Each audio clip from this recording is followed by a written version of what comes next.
हम खतरे की बात करते हैं। आपको क्या लगता है कि हमारा खतरा हमें खतरा किससे है? कुछ लोग बोलेंगे जात से खतरा है, कुछ लोग बोलेंगे धर्म से खतरा है, कुछ लोग बोलेंगे नक्सलाइट से खतरा है, कुछ लोग बोलेंगे टेररिस्ट से खतरा है, कुछ लोग बोलेंगे दूसरे देशों से खतरा है। कुछ एक बात जो शायद बहुत लोग नहीं बोलते हैं, बहुत लोग बोलते भी हैं बट हम लोग ध्यान नहीं देते कि सबसे बड़ा कोई खतरा हमारे लिए है ना, वो क्लाइमेट चेंज है। एक्चुअली ये खतरा हम जो नहीं मानते, नेचर हमें बार बार ये बोल रहा है कि यार इस पे प्लीज़ काम करना शुरू कर दो, नहीं तुम्हारा फ्यूचर आने वाली जनरेशन्स का फ्यूचर से बिल्कुल भी नहीं है।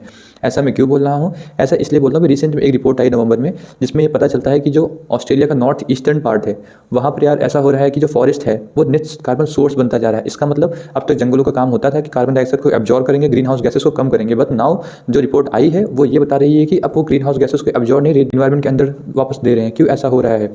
पहला रीजन कि वहाँ जो सुनामी और वो फॉरेस्ट फायर आया है, इससे जो डिकम्पोज प्लांट गिरने के बाद हो जाते हैं वो कार्बन डाइऑक्साइड को रिमूव करते हैं, कार्बन डाइऑक्साइड के थ्रू उनका डिकम्पोजिशन होता है। तो यार इससे होगा क्या? जो हमारा फॉरेस्ट है जो अब तक कार्बन डाइऑक्साइड को अब्जॉर्ब करता था, अगर वही रिमूव करना शुरू कर देगा, फिर there will be no source which will really absorb carbon dioxide, क्योंकि ओशियन एक पार्ट है, बट कहीं ना कहीं हम ओशियंस की भी ग्रीनरी को डेंजर में डाल रहे हैं।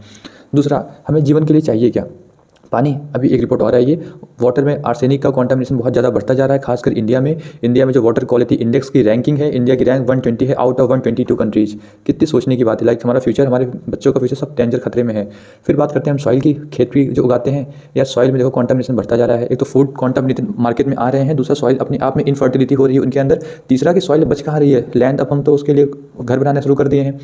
और फिर चौथा जो तीसरा खतरा आता है, पहला खतरा हो गया है ऑक्सीजन का, दूसरा हो गया है पानी का, तीसरा हो गया है फूड का, चौथा यार एयर का बचता है। एयर क्वालिटी है जो दिल्ली में चल रही है, जो हम पूरे इंडिया के थ्रू एयर क्वालिटी देख रहे हैं, ये किसी से छुपा नहीं है कि एयर की क्या हालत हो चुकी है। देखो मेरा काम है अवेयरनेस फैलाना, लोगों को थोड़ा जागरूक करना कि यार देश में चल क्या रहा है या विश्व में चल क्या रहा है, क्लाइमेट चेंज कितना बड़ा खतरा है। मैं अपने थ्रू जितना हो सकता है इन्फॉर्मेशन गैदर करता हूँ, आपको बताता हूँ। आपका काम क्या है? आपका या तो अवेयरनेस फैलाओ या फिर प्लीज़ इस सबको शेयर करो, ताकि लोग माने तो सही कि खतरा है किससे। चार धाम यात्रा रोड से सबसे बड़ा खतरा ग्लेशियर्स को है, और हम क्यों बना रहे? मेरा तो यही पॉइंट है कि अगर हम रिलीजन के थ्रू जा रहे हैं, स्पिरिचुअलिटी पे जा रहे हैं, तो प्लीज़ उसके अंदर सेक्रीफाइसेस लगते हैं। बहुत पहले से परंपरा आ रही है, हम बलि देते थे पहले तो, अब हम ऐसा क्यों एक कल्चर बना दे रहे हैं कि यार हम जाएंगे बढ़िया कार में बैठ के एकदम टॉप तक चले जाएंगे, रोपवे बनाएंगे। मैं बिजली महादेव गया हूँ, बिजली महादेव में प्रोटेस्ट अभी भी चल रहा है, वहाँ के रोपवे सर्विस को लेकर प्रोटेस्ट चल रहा है।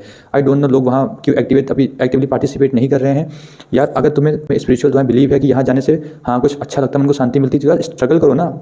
ऐसा क्यों होता है तुम पेड़ काट के वहाँ रोपवे बना के जा रहे हो, पेड़ काट के वहाँ हाईवे बनवा के जा रहे हो। और हाँ, गवर्नमेंट से मेरी एक ही वह है कि भाई देखो ग्रीन व्हीकल जहाँ चले या ना चले, बस प्लीज़ प्रायोरिटी पे तुम हिमालय रीजन को, इको सेंसिटिव जोन को ग्रीन व्हीकल्स वहाँ चलाइए। बिकॉज जो वहाँ के जो नॉर्मल व्हीकल्स चल रही हैं पेट्रोल डीजल वाली, वहाँ से जो पॉल्यूशन उनके अंदर से ब्लैक स्मोक निकल रहा है, नाइट्रोजन सल्फर डाइऑक्साइड के जो एयर पार्टिकल्स हैं, वो ग्लेशियर पे स्टक करके ग्लेशियर को पिघलाने की उनके पेस को बढ़ा रहे हैं। तो जो गंगा रिवर या ब्रह्मपुत्रा रिवर या यमुना रिवर दिख रही है, बहुत ज़्यादा दिन तक दिखने वाली नहीं है, आज से 100 साल बाद बहुत दिक्कत आने वाली सबको। तो प्लीज़ आप सब अपने थ्रू इसको अवेयरनेस फैलाइए, और जितनी ज़्यादा लोग को शेयर कर सकते हैं करिए। ठीक है, बाय।